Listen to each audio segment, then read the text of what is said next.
Libro La transformación de la intimidad, sexualidad, amor y erotismo en las sociedades modernas. Autoría de Anthony Giddens. Capítulo 9. Sexualidad, represión y civilización. ¿Es la sexualidad en uno u otro sentido la clave de la civilización moderna? Muchos de los situados en el lado progresista del espectro político han respondido que sí.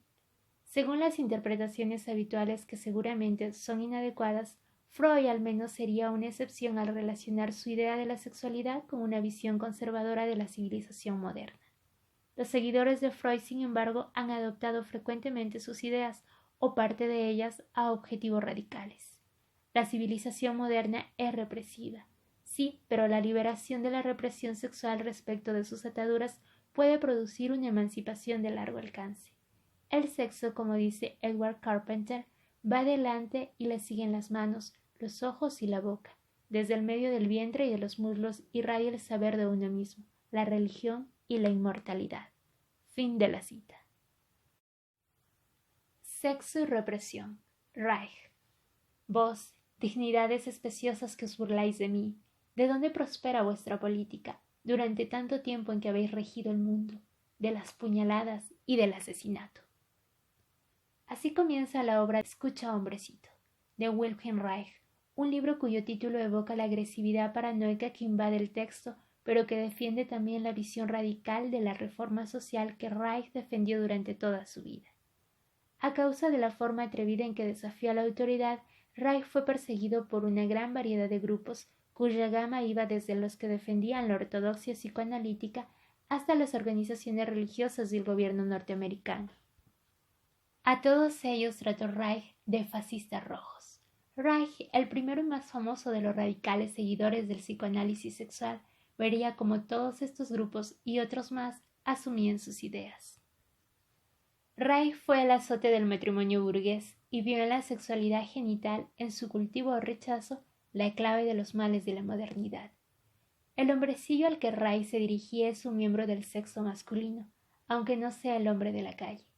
Incluía en esta categoría a todas las personas que tenían posiciones de poder, que eran esclavos de la convención, neuróticos que creían ser sanos. El hombrecillo, dice Reich, que no se mordía la lengua. Decía, es miserable y pequeño, maloliente, impotente, rígido, sin vitalidad y vacuo. Fin de la cita.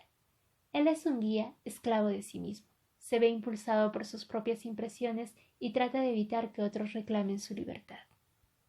La neurosis del hombrecillo fue descrita por Reich como represión de la energía sexual, aunque él estaba lejos de propagar la idea de una licencia sexual incontrolada como le acusaban sus enemigos. Eres un hombrecillo miserable, proclamaba. Conduce tus automóviles y trenes sobre los puentes que inventó el gran Galileo. ¿Sabes, hombrecillo, que el gran Galileo tuvo 3 hijos fuera del matrimonio? Esto no se los cuentan a tus hijos en edad escolar. ¿Tampoco has torturado a Galileo por esta razón? ¿No tienes ninguna sospecha del hecho de que en una mente pornográfica y tu responsabilidad sexual es lo que pone las cadenas de tus leyes matrimoniales? No tienes mujer, y si la tienes, solo deseas someterla al orden para probar lo hombre que eres. No sabes lo que es amor. Sabes, yo lo sé, y todo el mundo lo sabe, que estás en un estado de perpetua hambre sexual, que miras ansiosamente a cada miembro del otro sexo, que hablas con tus amigos del amor con sucios chistes. A ti y a tus amigos os oí, cuando paseabais por la calle, cantar al unísono, queremos mujeres, queremos mujeres. Fin de la cita.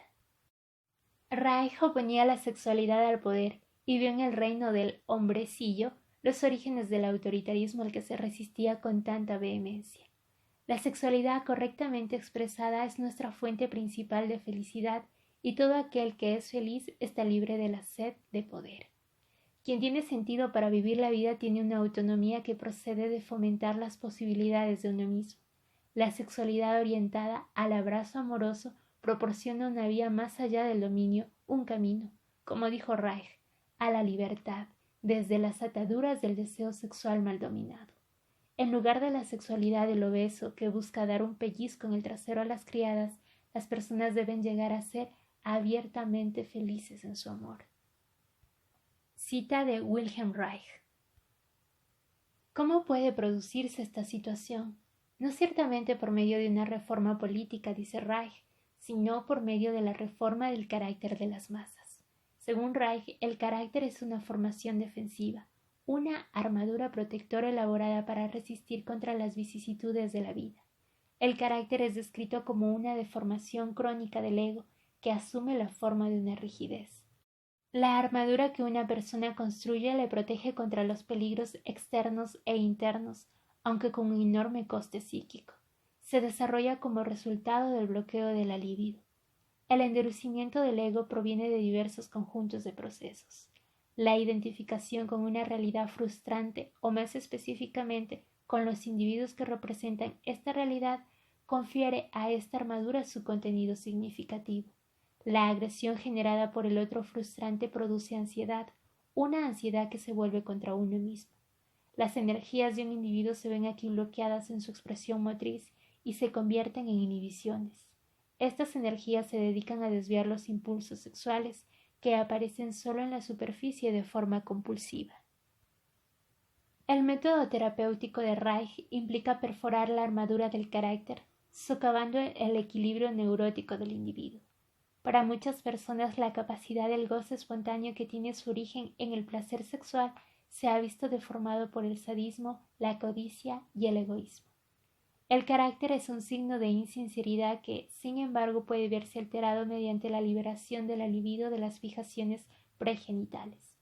Durante el transcurso de la terapia, la ansiedad genital infantil se ve reactivada, pero como un medio de restablecer la potencia orgástica perdida como resultado de un desarrollo psicosexual deformado. Según Reich, Freud escribió el malestar en la cultura en parte para refutar el entre comillas peligro que presentaba la interpretación de la modernidad que hacía Reich. En apreciación de Reich, Freud equiparó erróneamente las instituciones modernas con la civilización en general. Anticipando la relación definida por Marcuse, Reich dice que la cultura moderna es específicamente represiva, pero rechaza la idea de un instinto de muerte, ya que la destructividad resulta de la frustración de la libido. Freud ha tratado de minar deliberadamente las posibilidades de liberación sexual, bloqueando las implicaciones más radicales de sus propias ideas. Hay cierto grado de verdad en esta afirmación. Contra la tesis foucaultiana de que Freud resume la preocupación moderna por la sexualidad en sus últimos escritos, dice que Freud trató de modificar deliberadamente su temprana y exagerada insistencia sobre la libido.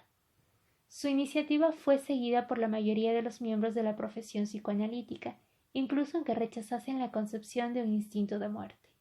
Reich mismo se consideró a sí mismo como el defensor de una fe verdadera.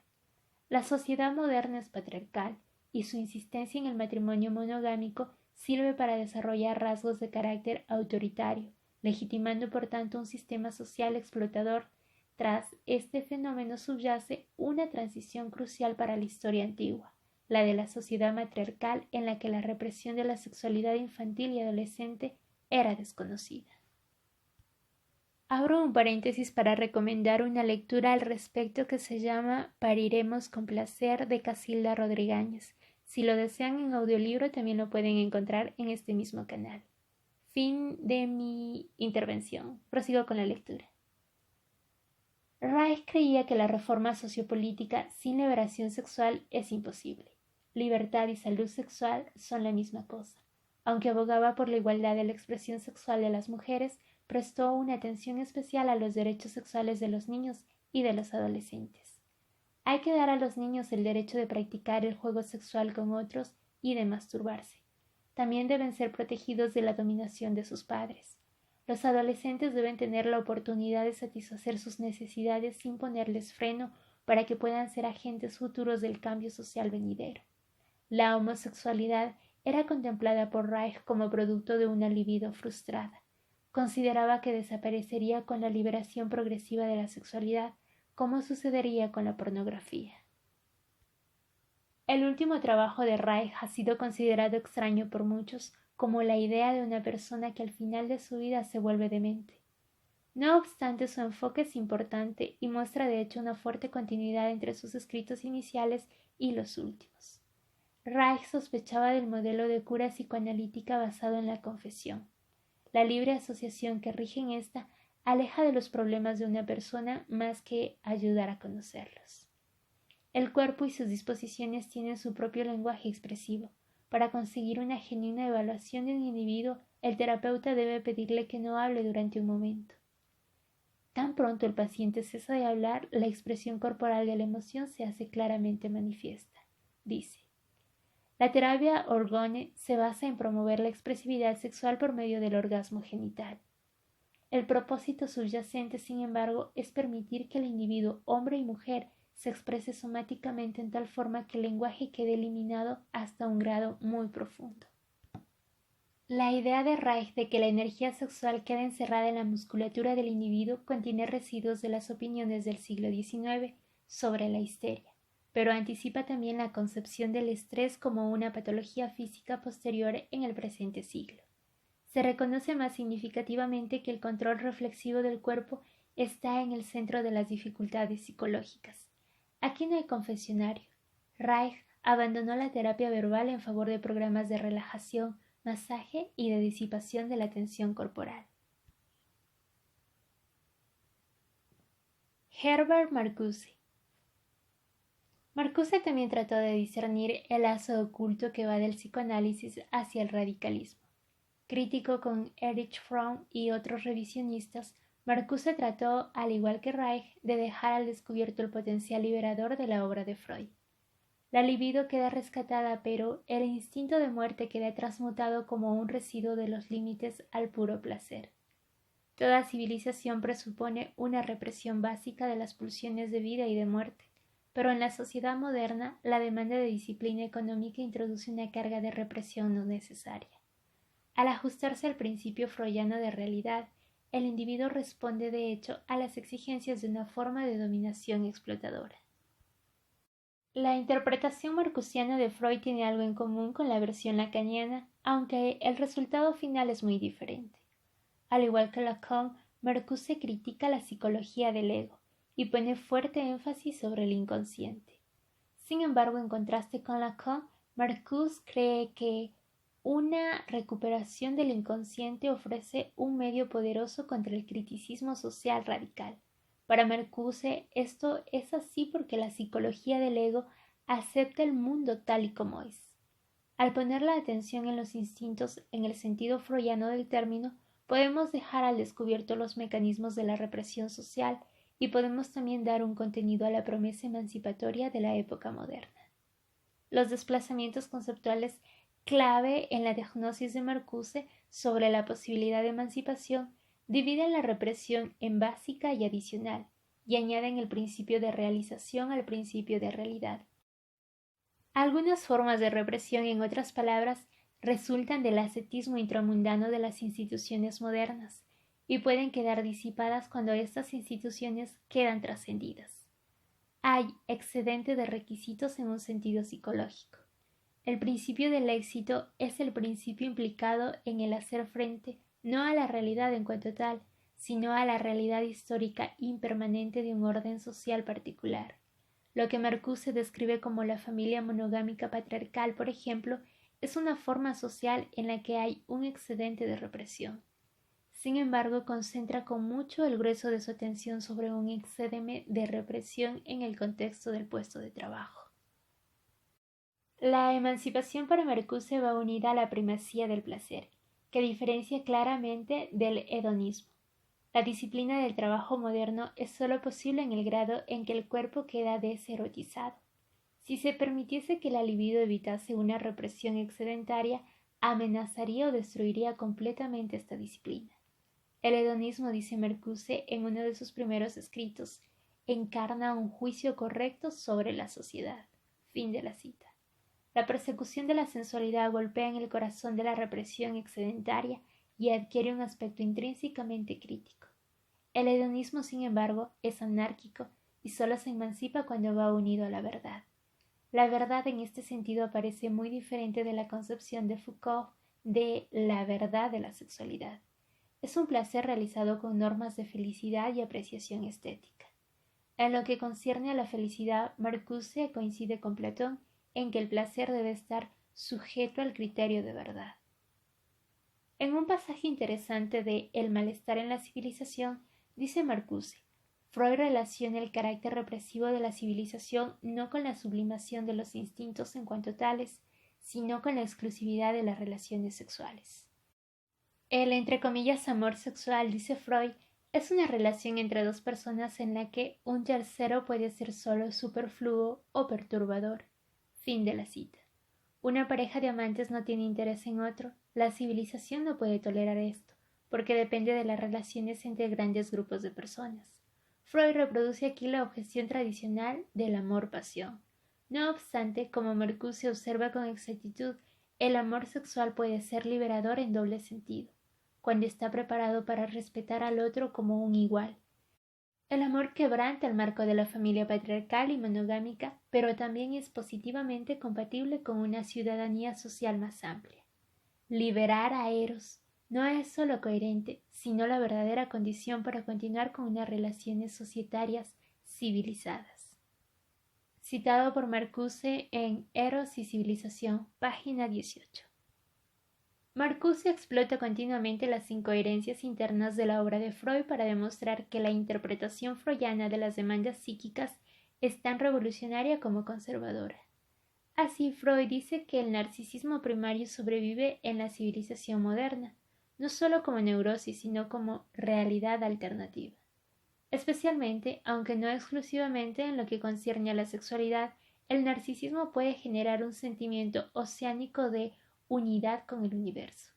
El narcisismo entendido en sentido habitual se puede añadir aquí no solo por Freud, sino por sus actuales críticos culturales como Christopher Lasch, así como por Foucault en su descripción del culto californiano del ego como una adaptación defensiva al mundo más amplia por medio de la retirada del mismo. Revela un potencial de trascendencia. El narcisismo puede convertirse en la fuente y el reservorio de una nueva catexis libidinal del mundo objetivo, transformando este mundo en un nuevo modo de ser. Marcuse difiere notablemente de Reich en su evaluación de la naturaleza de la sexualidad genital. Dice Marcuse que Freud afirmó que la excitación sexual del niño asume la forma de un erotismo corporal generalizado que posteriormente se concentra sobre los genitales en su proceso normal de desarrollo psicosexual. Como se ha observado en el capítulo 7, Freud dijo que la fijación en la sexualidad genital es característica de los muchachos. Las muchachas se ven forzadas a vérselas con un erotismo más difuso. Según Marcuse, Freud no supo ver que la progresión hacia la sexualidad genital es una restricción de las posibilidades de placer impuesta por el moderno orden social. La, entre comillas, tiranía genital deriva del hecho de que la libido ha sido eliminada de las partes que el cuerpo necesita para participar en el trabajo industrial. Se propone una resexualización del cuerpo juntamente con una renovación del significado del erotismo, unido a una apreciación estética como parte de un futuro cambio revolucionario. Marcuse no asume plenamente la sexualidad plástica, sino que en su lugar considera las, entre comillas, perversiones, incluida la homosexualidad, como críticas conductuales del régimen de la sexualidad genital. Señala enclaves de resistencia a la subordinación de la actividad sexual a la procreación. Para Marcuse, así como para Freud, el instinto de muerte no es una fuerza totalmente destructiva. La creatividad humana es una consecuencia de la ilusión de los instintos de vida y de muerte. El problema de la civilización moderna es que el instinto de muerte se ha separado de su interacción con la energía libidinal. Tánatos se ha incorporado al carácter mecánico y rígido de la disciplina moderna, que invade algo más que el puesto de trabajo solo. La superación del trabajo alienado liberará el excedente de represión y también reconectará el instinto de muerte con las fuentes del placer sexual. La liberación de la fatiga permite la reerotización no solo del cuerpo, sino de la naturaleza. La preeminencia de la sexualidad genital va asociada a unas perspectivas instrumentales hacia el medio ambiente natural. La, entre comillas, sublimación no represiva debería ser la base para una armonía renovada con la naturaleza. Para ahondar más al respecto se puede consultar a El hombre unidimensional de Hermann Marcuse. Una cultura no represiva que solo tolera una represión básica, dice Marcuse, debería ser en parte regresiva en sentido psíquico. Debería ser una inversión de la civilización que es al mismo tiempo una superación y un retroceso para progresar. Eros, liberado del entre comillas sexo, tiene capacidades de construir una cultura que vaya más allá de la que están vigentes en la sociedad presente. En la medida en que pueda servir aquí la teoría política, hay que decir que Fourier tiene más que enseñar que Marx. La cooperación placentera basada en la atracción, pasión, no en el amor apasionado, sino en el florecimiento de Eros en el amor comunicativo y en la amistad, sería el medio dominante de sociabilidad.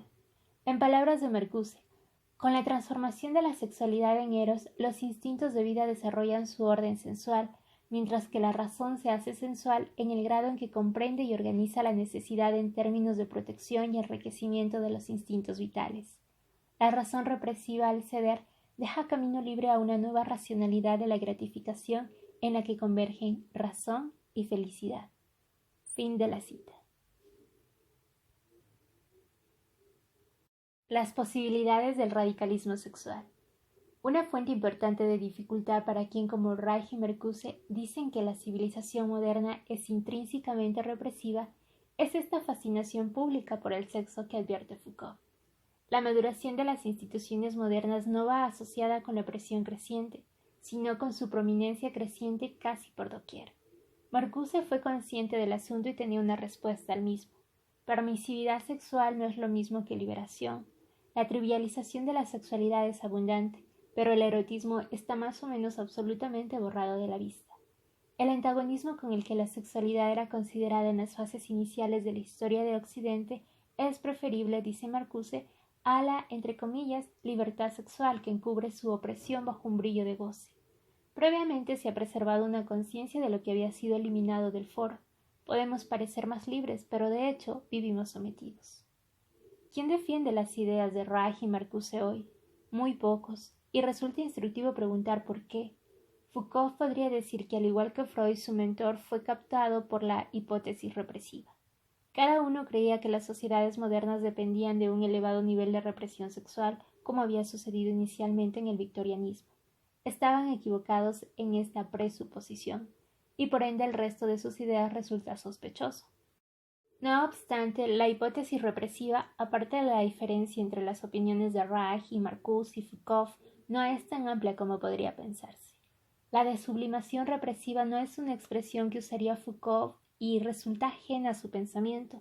Más para él, así como para los demás, la persimidad de la era presente es un fenómeno de poder y no un sendero hacia la emancipación. Decía, quizás un día haya una economía diferente de cuerpos y de placeres. Fin de la cita. Encontrado en la Historia de la Sexualidad, volumen 1 de Michel Foucault. Marcuse y Reich estarían de acuerdo, aunque ambos tendrían una visión más plena que Foucault de cómo esto pudo realizarse. Para captar las limitaciones y también lo que me parece importante de las opiniones de los, entre comillas, radicales sexuales, debemos ir más allá de Foucault. En los escritos de Reich y Marcuse se dice poco acerca del papel de los sexos o acerca de los cambios que influyen en el desarrollo de las relaciones amorosas en el orden social moderno. Reich escribió mucho acerca del amor, así como de la familia patriarcal. De acuerdo con Freud a este respecto, al menos decía que la buena vida debería ser construida sobre 3 pilares: el amor, el trabajo y el conocimiento. Sin embargo, ni en su obra ni en la de Marcuse encontramos una teoría sistemática de los sexos y del amor como influencias revolucionarias en sí mismas. La sexualidad es descrita habitualmente como si fuese andrógina, el resultado directo de seguir una concepción de la libido que es anónima respecto de los papeles sociales de los sexos. Marcuse parece sencillamente ignorar los análisis de Freud sobre las diferentes vías de desarrollo psicosexual, aunque Reich y Marcuse eran entusiastas partidarios del movimiento feminista. No se aprecia en sus escritos interpretación alguna sobre el impacto de las luchas de las mujeres en el entorno doméstico o fuera. La omisión de la preocupación sobre el amor es un rasgo intrigante de la obra de Marcuse, aunque una reflexión momentánea recordará al lector que tal ausencia es característica de la mayor parte de las teorías sociales. Los trastornos de la modernidad que Marcuse subraya en su mayor parte se deben al dominio del varón. El amor, hay que suponer, es una vez más algo que está detrás del escenario, una especialización de las mujeres. En el frontispicio existe solo el mundo del trabajo pagado, que se supone empresa masculina. ¿No resulta sorprendente que esta descripción de las cargas de la modernidad tal y como las describe Marcuse, evoque fuertemente el tema de la, entre comillas, masculinidad dañada como la interpretan Goldberg y otros? Marcuse no explica los orígenes de la permisividad sexual que él describe. Tampoco creo lo han hecho ni Reich ni cualquiera que parta de la teoría freudiana de la civilización y de la represión y la hayan radicalizado, porque radicalizar a Freud implica mostrar que lo que pensamos que es una característica de la civilización en general es algo específico del orden moderno. Este orden es presentado como mucho más monolítico y resistente al cambio de lo que realmente es. Si las instituciones modernas dependen de hecho de la represión sexual, ésta aumentaría y no decaería con su desarrollo ulterior. En este punto me permito abrir un paréntesis para recomendar las obras de Casilda Rodríguez Bustos que hablan extensivamente al respecto. Prosigo con la lectura. Decir que la entre comillas permisividad es una forma de sexualidad distorsionada ofrece una etiqueta para un proceso de liberalización creciente, pero no explica por qué y cómo ha sucedido. Además, estos pensadores no ven en esta liberalización un signo de progreso. Un aumento de la libertad sexual no amenaza el edificio que nos sepulta en el omnienvolvente sistema disciplinario.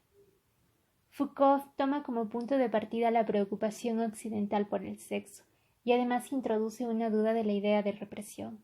La preocupación por la sexualidad, incluida la invención de la sexualidad misma, es resultado de la difusión de la vigilancia como medio de generar poder.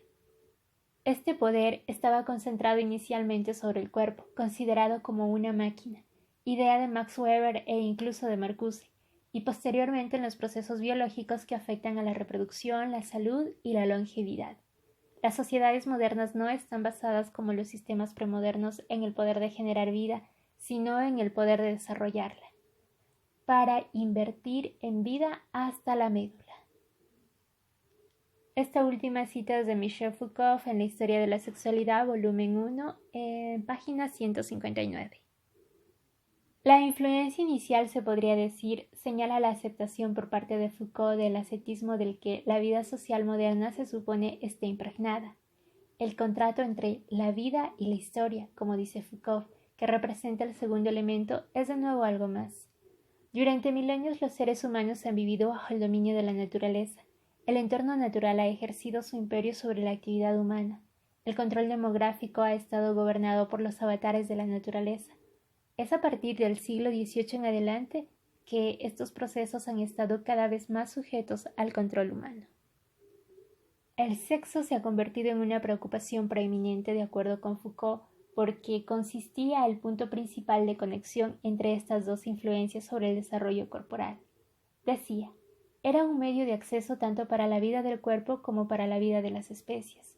Por esto la sexualidad acompaña hasta los menores detalles de la vida. Fin de la cita. Ha sido rastreado en la conducta, perseguido en los sueños. Se ha creído que subyacía en las mínimas locuras. Fue detectado en los primeros años de la infancia. El desarrollo de la sexualidad como poder ha hecho del sexo un misterio, pero también para Foucault el sexo se ha hecho algo deseable, que debemos asumir para establecer nuestra individualidad. La crítica de Reich de la represión sexual le hizo prisionero de lo que trataba de liberar. El hecho real de que se hayan realizado tantos cambios en la conducta sexual desde el siglo XIX, sin ir acompañados por otros cambios que anticipaba Reich, indica que esta lucha, entre comillas, antirrepresiva, es parte del campo de la sexualidad, no una subversión de la misma. Las opiniones de Foucault ya criticadas en el capítulo 2 son deficientes. Lo que Foucault denomina poder, este poder que misteriosamente hace las cosas por propia volición, fue en algunos aspectos fundamental en el poder del género, es decir, en el poder de los roles sociales de los sexos. Las mujeres que habían sido desenergizadas, que habían sido eliminadas de los terrenos importantes del protagonismo de la modernidad, a las que se había negado su capacidad de disfrute sexual, estaban comenzando a construir a su vez una revolución infraestructural. El amor, juntamente con el individualismo afectivo del que habla Lawrence Stone, estaba en el centro de los cambios en la organización familiar y fue también importante en otras transformaciones que afectaban a la vida íntima. Estos cambios no se originaron con el Estado o a partir del poder administrativo en un sentido más general, Si se acepta como debe ser que el poder es distributivo así como generativo, podemos decir que no derivaron del poder sino de la falta del mismo. Foucault ofrece una interpretación específica de por qué la forma constringente del biopoder ha sido seguida por otra más dinámica. La primera estuvo dominada por el requisito de crear una fuerza de trabajo aquiescente. La segunda corresponde a una fase ulterior de desarrollo en el siglo XX en el que la fuerza de trabajo ya no tenía que estar sometida al mismo grado de control directo. Una vez que esta transición se había efectuado, la sexualidad se vio canalizada por una diversidad de circuitos sociales y de ahí que resultase más o menos omnipenetrante. La idea no es seguramente convincente, aunque solo tenga relación con la conducta sexual estrictamente entendida, y ni mucho menos se refiere a los cambios que afectan a las relaciones personales más en general. Sugiere que nuestra fascinación por el sexo deriva de la expansión de la sexualidad como fenómeno discursivo que penetra en áreas en las que anteriormente estaba ausente. No creo que este biopoder, tal y como lo describe Foucault, explique los cambios en las actitudes sexuales y en las opiniones respecto del mismo descritos en los primeros capítulos. Estos cambios son, al menos en algunas partes, resultado de una lucha, y es imposible negar que hay elementos de emancipación involucrados en ellos. No se trata de una emancipación quizás exactamente en la forma que había contemplado Reich y Marcuse, tampoco meramente de una lucha con una enmarañada tela de araña como dice Foucault. Las mujeres en particular han conquistado libertades sexuales que, por parciales que puedan ser, son importantes comparadas con la situación de pocas décadas atrás. Sean cuales fueren las limitaciones y distorsiones a las que se está sujeto, existe un diálogo mucho más abierto sobre la sexualidad en el que virtualmente se implica toda la población que el que habría parecido concebible a las generaciones anteriores. Represión institucional y la cuestión de la sexualidad. Repensemos por tanto la relación entre sexualidad y poder, comenzando por la afirmación de que el poder, en cuanto tal, no hace nada. Los aspectos generativos del poder, tanto como sus características distributivas, están vinculados con propiedades específicas de los grupos e individuos, así como con contextos que varían y con los modos de reflexividad institucional. La sexualidad no ha sido creada por poder, ni la invasión de las sexualidades tampoco es resultado de su importancia focal para este poder, al menos en una forma directa.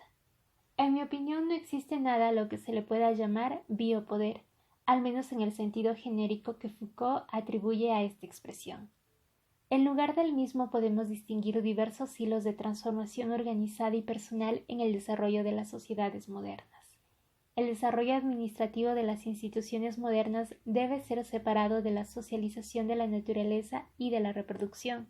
Son procesos fundamentales y directamente relacionados con la sexualidad, pero no deben ser analizados según la perspectiva Foucaultiana. Deben ser distinguidos del proyecto reflexivo del yo y de las innovaciones de la vida personal ligadas con el mismo.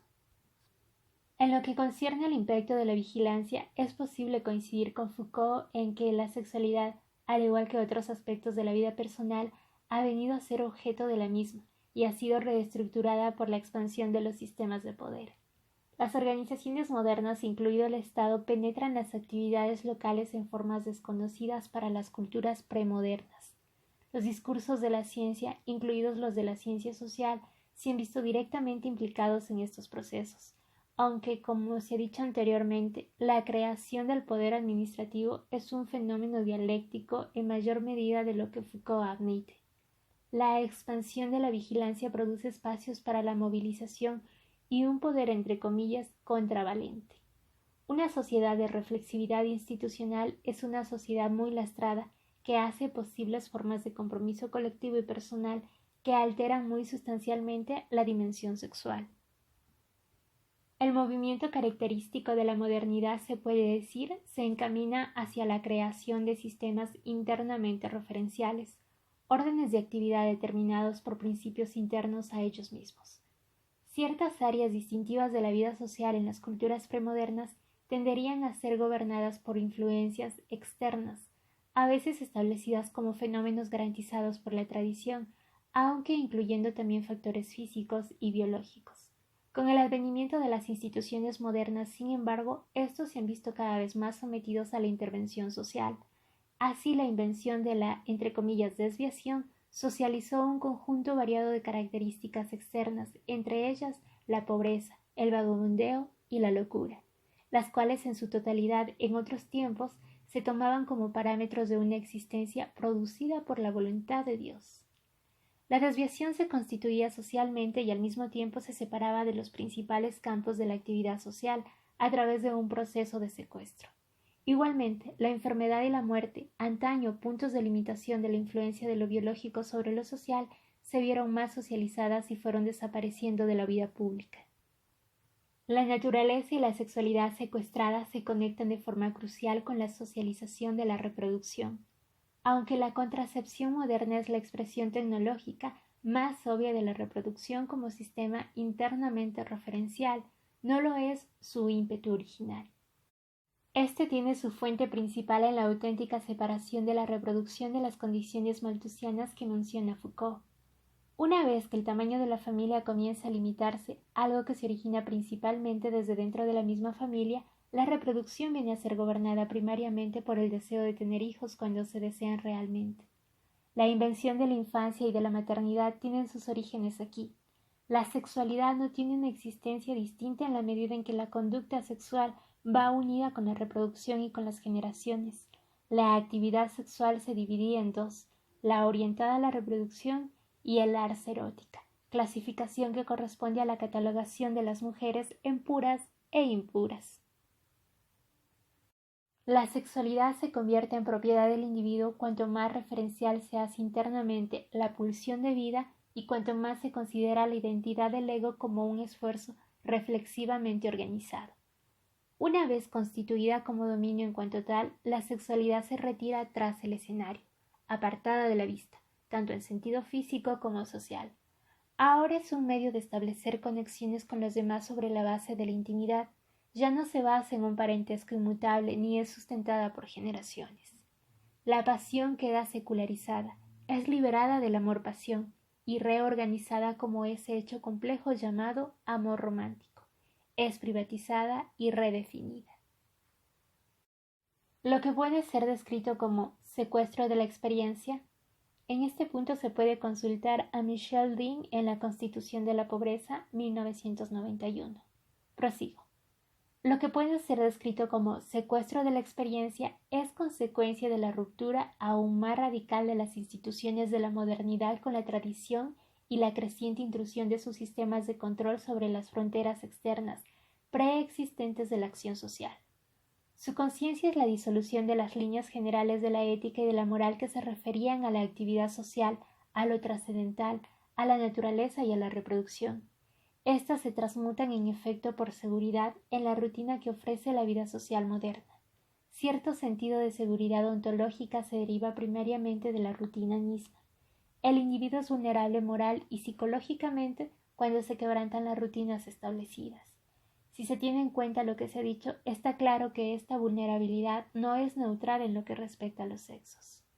El secuestro es una forma de represión, un entre comillas olvido, pero esto no presupone una carga creciente de culpabilidad. En su lugar están los mecanismos de la vergüenza ligados al proyecto reflexivo del ego, entrelazados con él, aunque no lo sustituyen plenamente, ya que estos implican una ansiedad culpable. Una propensión ascendente a experimentar vergüenza, el sentimiento de que uno es indigno, la vida es vacía y el cuerpo propio una herramienta inadecuada, se deriva de la diseminación de los sistemas referenciales internos de la modernidad. El proyecto reflexivo del yo, que incluye tantas posibilidades de autonomía y felicidad, debe quedar subsumido en el contexto de rutinas muy desprovistas de contenido ético. La actividad sexual es susceptible de ser perseguida por esta vaciedad, esta búsqueda de un sentido siempre elusivo de plenitud que afecta a los dos sexos, aunque de diferentes formas. Para muchos hombres constituye un esfuerzo incansable el combatir los sentimientos de inadecuación que dañan tan profundamente al niño pequeño que debe abandonar a su madre. Para las mujeres resulta mucho más importante este entre comillas romance de la búsqueda del padre, deseado pero ausente. En ambos casos, sin embargo, hay un anhelo de amor. La modernidad como obsesión. Nos detendremos en este punto para considerar qué puede significar hoy decir que hay una preocupación general por la sexualidad en la cultura moderna. Una interpretación en alguna forma a la manera de Marcuse podría contemplar la mercantilización como el primer dominio en el que tal preocupación es evidente. La sexualidad produce placer, y el placer, o al menos la promesa del mismo, proporciona una ventaja para los bienes del mercado en una sociedad capitalista. La imaginería sexual aparece casi por doquier en el mercado como una especie de artimaña gigantesca para la venta. Se podría decir que la mercantilización del sexo es un medio de desviar a las masas de sus verdaderas necesidades, sin entrar aquí en cuáles deben ser estas. La prominencia de la sexualidad podría ser interpretada en términos de un desplazamiento, desde un orden capitalista que se basa en el trabajo, en la disciplina y en la autorrenuncia, a otro preocupado por el consumismo y por ende por el hedonismo. Las limitaciones de tal idea, sin embargo, son bastante obvias. No se explica por qué la sexualidad tiene la preeminencia de la que disfruta. Si el sexo es un poderoso ingrediente adherido al consumismo, se debe a que ya existe una preocupación compulsiva por el mismo. Además, es absolutamente evidente el efecto que la sexualidad es preocupante, perturbadora y está cargada de tensiones. El placer está acosado por demasiadas tendencias que pretenden contrarrestarlo, que hacen plausible la idea de que la sexualidad forma el punto central de una sociedad hedonista de consumidores. Otra opinión nos podría llevar a Foucault. Según él, el sexo sería nuestra verdad, el núcleo de un principio confesional generalizado de la civilización moderna. Ya he sugerido razones por las cuales esta idea no es válida en el nivel de análisis, y si se la toma como una característica descriptiva de la cultura moderna, también es bastante poco convincente. La idea de Freud se vio combatida inmediatamente por otras terapias que ponían en tela de juicio la importancia atribuida al sexo. La idea del sexo como verdad ha tenido cierto éxito, pero difícilmente se puede decir que se haya convertido en el principio generador de energía del pensamiento moderno en su totalidad. Se puede proponer una tercera interpretación al fenómeno de la adicción sexual. El papel central de la sexualidad en las sociedades modernas queda significado por las cualidades compulsivas de la conducta sexual actual. Esta compulsividad es evidente a la vista de la adicción a la pornografía, a las revistas salaces, filmes y otros medios de comunicación, y en la afanosa persecución de experiencias sexuales a las que algunos se dedican. La descripción es adecuada, pero debemos preguntarnos cuáles son los orígenes de esta situación y considerar cómo se puede llegar a este estado de cosas en una sociedad presuntamente basada en la represión sexual. Creo que esta charada puede ser resuelta de la forma siguiente. La sexualidad quedó secuestrada o privatizada como parte de los procesos de la época en que la maternidad fue inventada y se convirtió en un componente básico del dominio femenino. El secuestro de la sexualidad se produjo en gran parte más como resultado de la represión social que de la psicológica, y se refería sobre todo a dos cosas: la reducción o negación de la capacidad femenina de respuesta sexual y a la aceptación generalizada de la sexualidad masculina como exenta de problemas. Estos procesos eran reelaboraciones de las divisiones arcaicas entre los sexos, particularmente la discriminación entre mujeres entre comillas puras e impuras, pero redistribuidas en un nuevo formato institucional. Cuanto más se separa la sexualidad de la reproducción y se integra en un proyecto emergente reflexivo del ego, más tensión se advierte en este sistema institucional de la represión. Las mujeres se han visto lastradas de facto con la tarea de administrar el proceso de transformación de la intimidad que ha desencadenado la modernidad. El sistema de represión institucional estuvo sujeto desde el principio a tensiones a causa de la exclusión de las mujeres de la esfera pública. Las investigaciones que los hombres han llevado a cabo sobre la naturaleza de las mujeres no fueron exactamente una expresión de la alteridad sexual tradicional. Fueron investigaciones sobre escenarios desconocidos de la identidad y de la intimidad, como áreas remodeladas de la vida social a las que los hombres tenían poco acceso. La sexualidad así se convierte efectivamente en un asunto de preocupación primaria para ambos sexos, aunque de diferentes formas. Para las mujeres el problema era constituir el amor como un medio de comunicación y de autodesarrollo, en relación con los niños así como los hombres. La exigencia del placer sexual femenino vino a formar parte de la reconstitución de la intimidad, una emancipación tan importante como cualquier otra de las realizadas en el dominio público. En lo que concierne a los hombres, la actividad sexual se ha hecho compulsiva, en la medida en que permanecía aislada de estos cambios más subterráneos. Emancipación sexual. En las primeras obras de Foucault se propusieron versiones de la emancipación sexual que diferían marcadamente de las de Reich y Marcuse. Para la mayor parte se trata de variaciones sobre el tema de la sexualidad plástica, la entre comillas justificación biológica de la heterosexualidad como entre comillas normal ha estallado en pedazos. Lo que habitualmente se llamaban perversiones son meramente formas en las que se puede expresar legítimamente la sexualidad y definir la identidad del ego. El reconocimiento de diversas proclividades sexuales corresponde a la aceptación de una pluralidad de diferentes estilos de vida, hecho que constituye un gesto político. Al respecto, en La sexualidad y otros malestares de Jeffrey Wicks, se nos dice: las perversiones primero veladas en el terreno público, cuidadosamente en sombra, en los volúmenes de los primeros sexólogos, se han hecho altamente llamativas por su propia cuenta. Ya no necesitan ventriloquizar por medios de latinajos y prosas retóricas de un Krafft Ebing o Havelock Ellis, o comprometerse en las intrincadas transferencias o contratransferencias de analistas y analizados. Ahora hablan por sí mismas en la política de la calle y en las organizaciones, por medio de opúsculos, diarios o libros, por la vía de la semiótica de montajes altamente sexualizados, con sus códigos elaborados de claves, colores y ropajes, en los medios de comunicación populares y en los detalles más mundanos de la vida doméstica. Fin de la cita.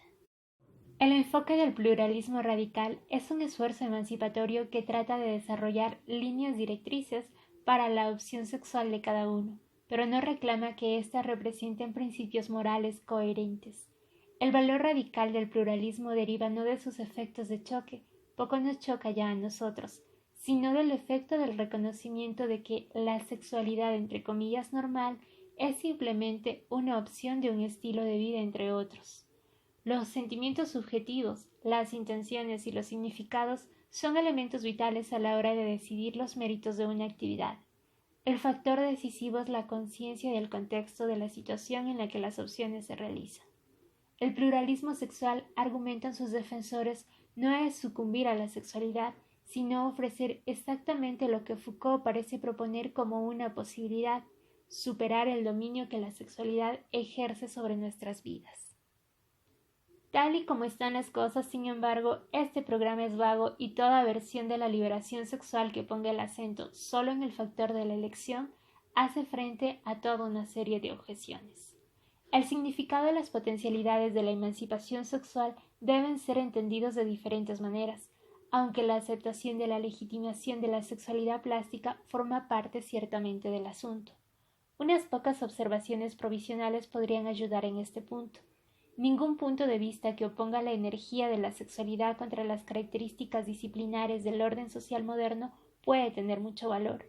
Tampoco lo tiene el considerar las formas más excéntricas o no convencionales de sexualidad como la vanguardia, capaz de batir las ciudadelas de la ortodoxia hasta que se entregue.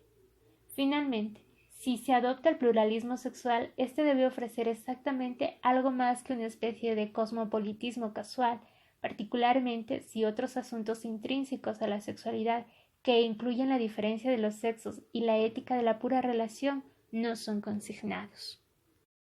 He dicho que la sexualidad tiene actualmente para nosotros tanta importancia no a causa de su significación para los sistemas de control de la modernidad, sino porque es un punto de conexión entre otros dos procesos: el secuestro de la experiencia y la transformación de la intimidad.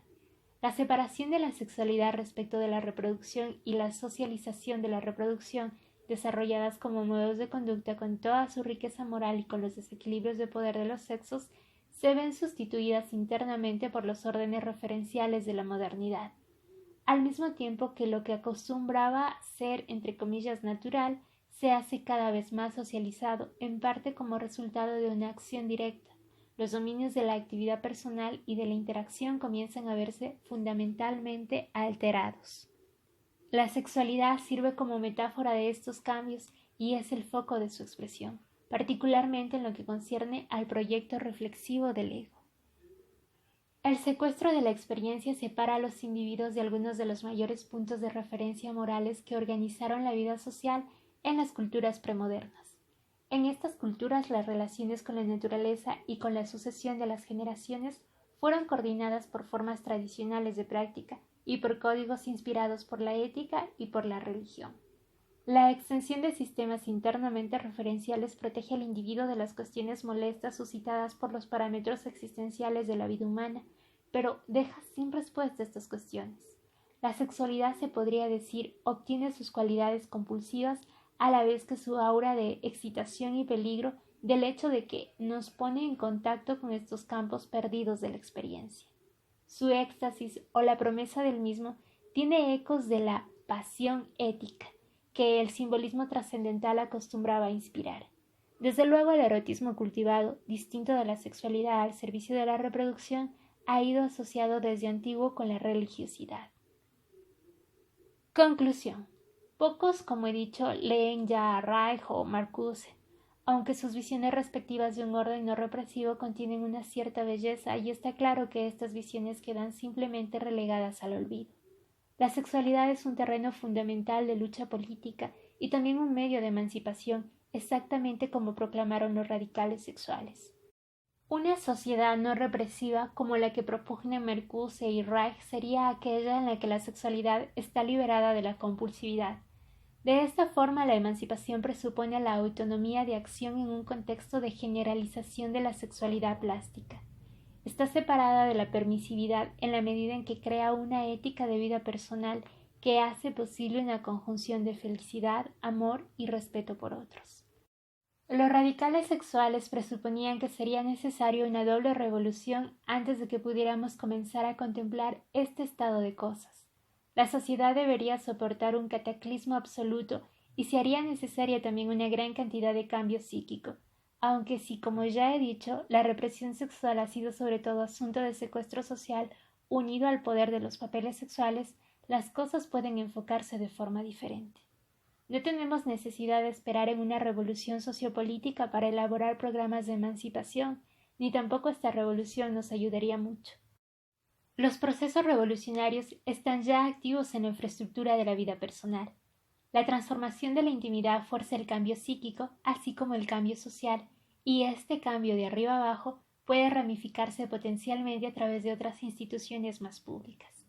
La emancipación sexual, creo, puede ser el medio de lograr una reorganización emocional de amplio espectro de la vida social. El significado concreto de emancipación en este contexto no es, sin embargo, como los radicales sexuales proponían, un conjunto sustantivo de cualidades psíquicas o formas de conducta. Es entendido más efectivamente de forma procedimental como la posibilidad de la democratización radical de la vida de las personas. Quien dice emancipación sexual, a mi entender, dice democracia sexual. No solo es la sexualidad lo que está en juego, la democratización de la vida personal se extiende potencialmente también de manera fundamental a las relaciones de amistad y nuclearmente a las relaciones con padres, hijos y otros parientes.